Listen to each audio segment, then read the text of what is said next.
В Россию возвращена надгробная плита с могилы калмыцкого князя Тюмени. Середжа Батыкович – один из ярких представителей калмыцкой аристократической фамилии Тюмени, потомок знаменитого князя Середжаба Тюмени, командира 2-го калмыцкого астраханского полка, участвовавшего в разгроме наполеоновских войск.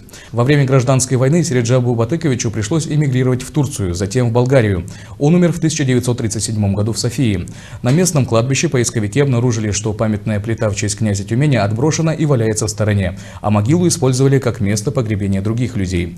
В результате принято решение перевести плиту и прах князя в Калмыкию. В течение 2 лет мы работали над этим проектом по возвращению плиты. Проделано очень много работ, потому что вы понимаете, что и чиновничьи бюрократические какие-то проблемы надо было перешагнуть, пройти.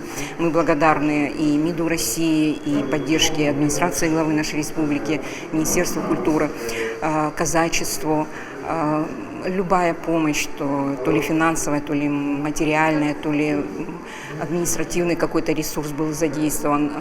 Группа «Аймак» волонтерская, они работают на европейской части. Я здесь в России как координатор всех этих движений помогала, чем могла. Подключились у нас управление по охране исторического наследия, памятников культуры.